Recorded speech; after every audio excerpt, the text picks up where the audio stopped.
ئێمەی گوندنشینان لە گوندی ڕوستێ تقریبا لە نیوەی هاوینە یاخود سەرەتای پاییز دەست دەکەین بە ئامادەکاری بۆ زستان. لەوانە گزرەی دانین بۆ زستان بۆ سۆبەی داران کاو و علەف و شتان دانین لەوە وەراغ و شتیوە و هەندێک ئەرزاق و شتیوەش دانێن جار هەیە هەفتەیەک یاخود چەند ڕۆژێک ئەو ڕێقەپات دەبیتومە ناگەینە شاری بۆی معتەن نەبین لە زستانێ و لەو ئێستا سوتەمەنشی زۆر دانین جار هەیە 8 بەرمیل 9 بەرمیل نەفتێ ئەسووتینین لەبەرەوەی شوێنەکە زۆر ساردە و بەفرەشی زۆری لێ ئەباری لەوانەیە مەترێک تا مەتر وەک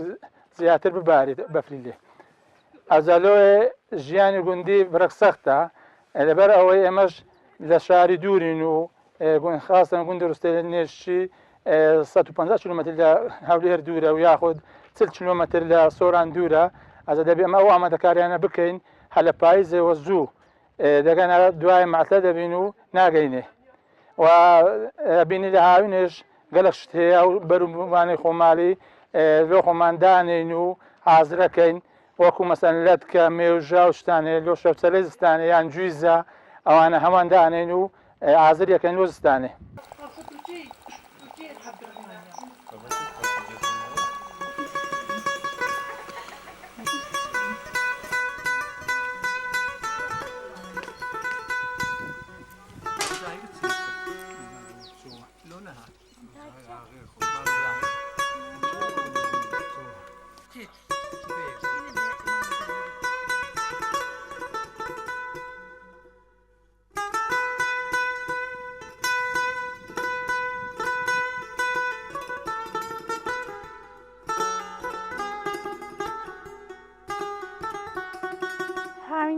خەریکی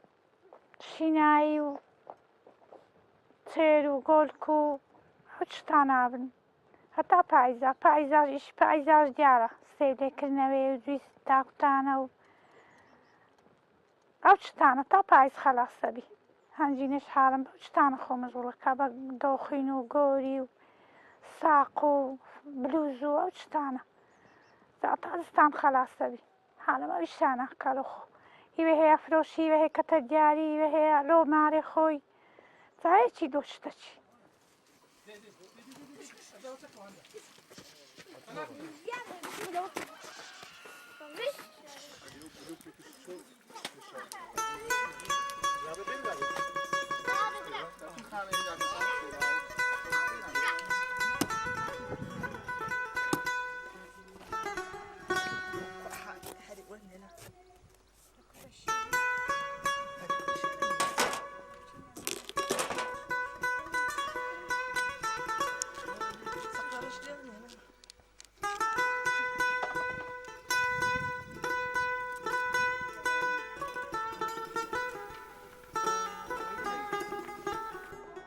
هەندێک خواردن هەیە تایبەتە بە دستان ئەو خواردنە هەوڕن لێ نابوو گەنمە بەگڕیسە لە کاکە دروستەبی کردو بە برنجە پێرن کردو ڕۆمیە کەشکاوە داندۆکە بە شیرێژ و کەشک و ماسوە شتانە دروستەبیت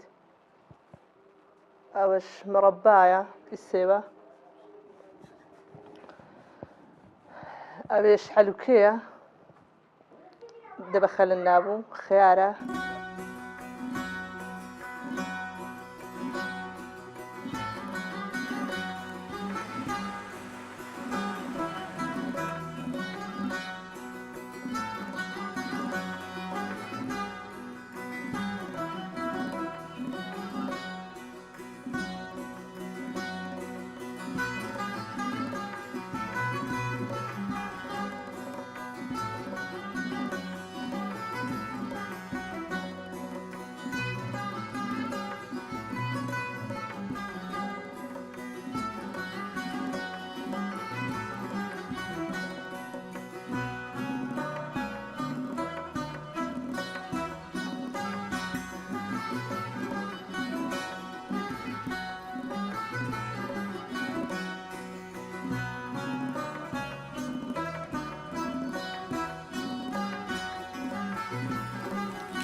باش ئەوەی ئەو ئامادەکاری خەڵکی گورلۆجستانن ئەکا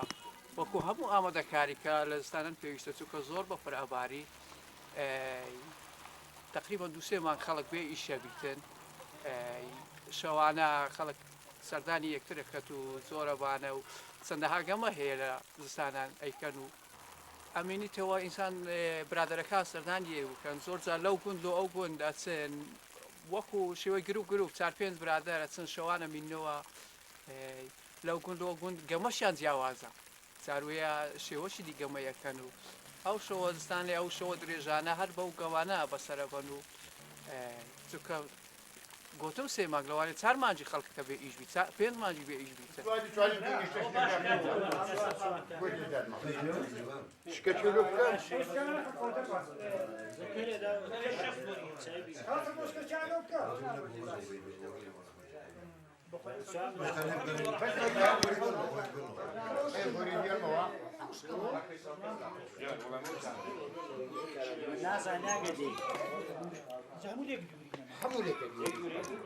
یاری جۆرابێنە یاریەکی فۆلکلۆری کوردیە لە ئێستادا لە شەوانی زستاندا ئەنجام دەدرێت و ئەوەش بۆتە هۆی ئەوەی کەوا ئەو پەیوەندی کۆمەڵایەتی لە ڕابردوودا هەبووە بە بەهێزی بمێنێتەوە لە نێوان ئەو کۆمەڵە خەڵکێکە و یاری ئەنجامەدەن لە باڵەکایەتیدا ئەنجام دەدرێت لە چۆمان لە دەربەند لە ئازادی لە حاجی ئۆمەران و ئەو یاریەوای لێ هاتووە تەنانەت ئێستا سنوورەکانیشی بڕیوە لە باشووری کوردستانەوە ئێمە سەفەر دەکەین بۆ ڕۆژهەڵاتی کوردستان بۆ لای ڕەفیقەکانمان لەوێ و بە پێچەوانەشەوە ئەوان سەردانی ئێمەکەن بە مەبەستی ئەنجامدانی ئەو یاری و چەند شەوێک ئەمە لەوێ ئەمینینەوە ئەوان لێرە ئەمێننەوە ئێمەش ئێستا کۆمەڵێک گەنج لەو دەڤەرە لەو سنوورە بەڕاستی ئەمانەوێ زیاتر پەرەی پێ بدەین جێگەی بە تەمەنەکان بگرینەوە لە ئەنجامدانی ئەو یاریە و ئەو یاریە پشت دەبەستێ بە زیاتر بە تەرکیز و تەکنیک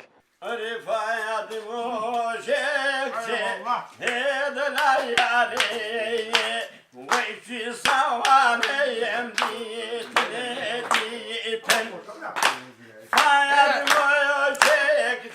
بمراي علي ويسن بايا بايا فلويا وزايا ريتين فايد موشك هاي بمراي علي ويسن نميقو مايا توكي استان Hayatımı o çekti, yedene yâri, ve sizi sevmem, Saudi.